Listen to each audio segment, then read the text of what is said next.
You're watching CBS 8 Mornings at 6.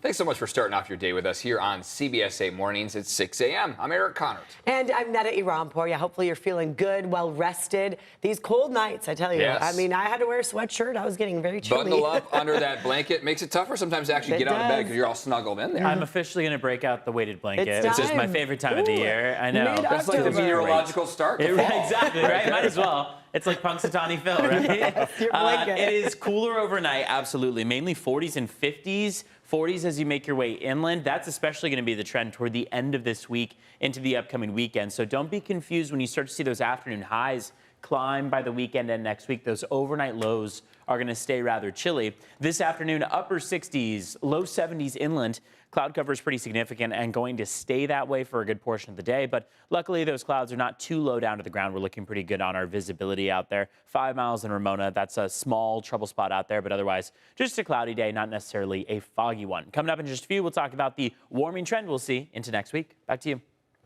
Thank you so much, Evan. And now today, we're going to hear from the family of Eric and Lyle Menendez.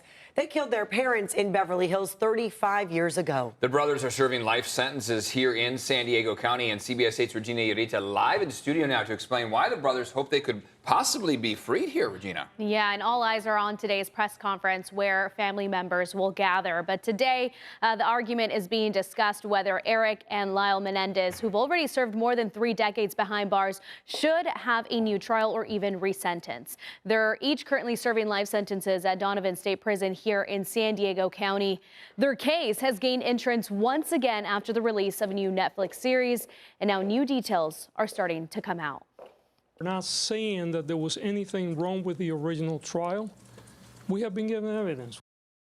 And so that is Los Angeles District Attorney George Gascon, who spoke about the case yesterday. That new evidence he mentions includes a letter allegedly written by Eric to a cousin in December 1988.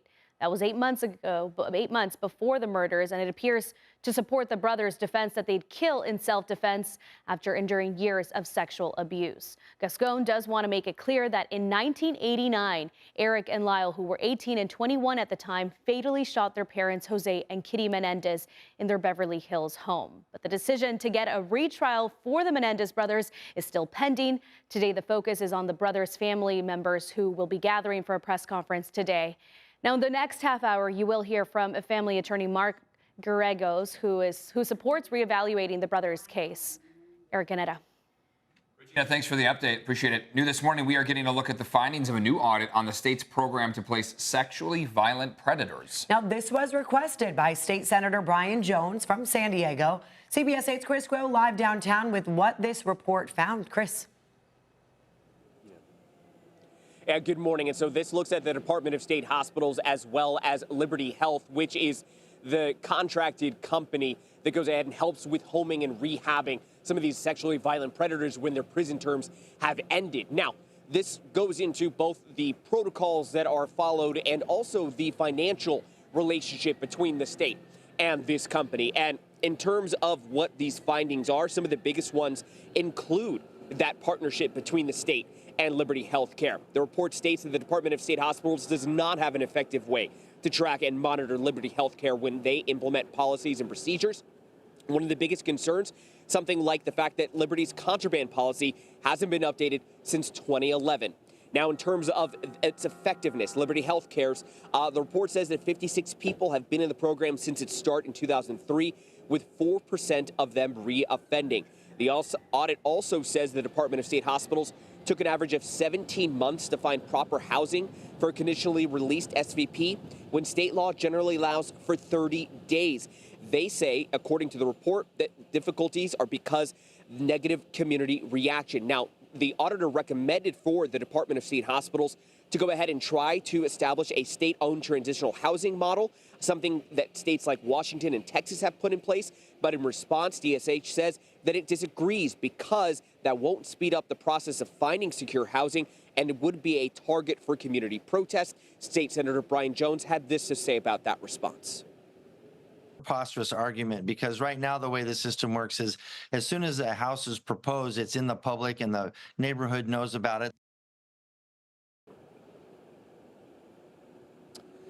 Now we have more on this audit on our website, cbs8.com. Eric and Netta. Chris, thank you. A former National City Teacher of the Year is back in court this morning. Jacqueline Ma is accused of having inappropriate relationships with 2 students. She will appear at the South Bay Courthouse for a readiness conference. Her trial was previously delayed because she got a new attorney. A former Granite Hills High School teacher has been convicted of sex charges involving a student. A jury found Gerald Lopez guilty of possessing child pornography and annoying or molesting a child. Lopez was arrested in 2022 after then 17-year-old victim's mother found text messages between her daughter and Lopez. The 56-year-old is out on bail, but is facing up to 3 years in prison when he is sentenced next month. And this morning, Imperial Beach residents are suing a water company over the ongoing sewage crisis. The lawsuit filed yesterday claims Veolia Water mismanaged the South Bay wastewater treatment plant. The suit claims since 2018, there have been 500 illegal discharges from the plant, which resulted in more than 1 billion gallons of raw sewage to flow into the Tijuana River and Pacific Ocean. CBS 8 reached out to Veolia Water. In a statement, they said, quote, "The overwhelming cause of the odors and pollution affecting Imperial Beach is the excessive and uncontrolled sewage flows from Tijuana, much of which never even enters the South Bay plant." Today, hundreds of thousands of healthcare workers here in California are getting a bump in pay. The state's lowest paid healthcare workers will see their minimum wage increase to $25. It applies to workers like janitors and cooks in healthcare facilities. The raises will come in steps over the course of several years. This pay increase was supposed to take effect earlier this summer. It was delayed due to state budget issues. And now the San Diego International Film Festival returns tonight, so you can watch many independent films today through Sunday. This is a great time, a great way to get in a lot of good shows. The festival kicks off with a screening of the opening night film Conclave. It's at the Museum of Photographic Arts in Balboa Park. What a beautiful spot. The rest of the films will be screened at the AMC Theater over at UTC. Tomorrow there will be a Night of the Stars tribute. Then on Sunday, our very own CBS 8's Sean Stiles will host Culinary Cinema. You can buy passes for all of this just by going to sdfilmfest.com.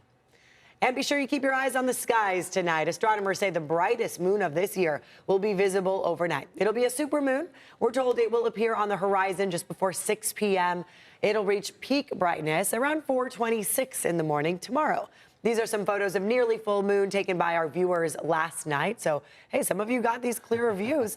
NASA says this week's full moon will mark the third of 4 consecutive supermoons, but it will be the brightest by a tiny margin. Who remembers the Michael Jackson Thriller Of course. music video? That image right That's there. the moon. It is. Right Yes. there with the clouds So put on eerily your passing through. Red leather jackets. A little bit and- of this going on. The moon just it's a time set, of year. but if you were out there in the 5 o'clock hour, you might have seen just Big kind and of the bright. passing clouds Yes. out there. Yeah, But okay. yes, clouds are with us this morning. Okay. Spoiler alert. yes. And it looks like they'll hang out for a good portion of the day, almost right. the entirety of it, at least along the coastline. Plus side of this forecast with these clouds that we have is that they are not necessarily all that low to the ground, so they're not coming in the form of fog. Still gray nonetheless. As the sun starts to come up, that's still going to be another about 45 minutes out that we start to see that sunrise light coming in. 5 miles visibility in Ramona, that's the largest trouble spot we have, and 5 miles is a pretty good number to be at for your visibility. Let's look at the next 12 hours along the coastline because this gives good insight as to if and when we'll see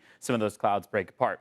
Looks like by noon, we're still holding on to a good number of those clouds. After that, we'll see a mix of sun and clouds, but temperatures are still only going to be in about the mid and upper 60s at that point, starting to cool down by about 5 and 6 p.m., right around that sunset, 6:15 or so, with those clouds moving back on shore. Today's forecast shows Santee and El Cajon coming in at a high of 75 degrees. La Mesa 71. Sweater comes in handy for the morning, and at times you may want to keep it on all day. If you get that sunshine and make it to 75 for Santee and El Cajon, you may be able to peel off a layer. But along the coastline, for example, in La Jolla, cloud cover stays significant, 64 degrees. Pretty cold temperature out there, or at least cooler than what we're used to. And that'll be maybe the reason to keep the jacket with you. 71 this afternoon for Vista and San Marcos, 73 in Escondido, and 75 in Ramona. Making our way to East County, across the mountains, even the deserts. Alpine's going for 73, Mount Laguna 71, Borrego Springs and Ocotillo Wells 91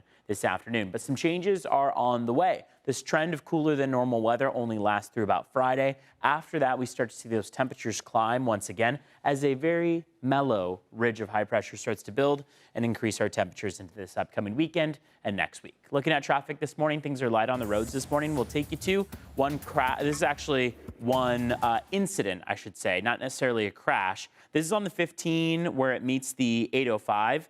It's actually fire department activity on scene. There were reports of a brush fire in this area. This is right around South Park. But CHP did clear this incident. There might still be a fire truck or two on the side of the road, but all lanes are back open there. And again, this is at the 805 where it meets the 15.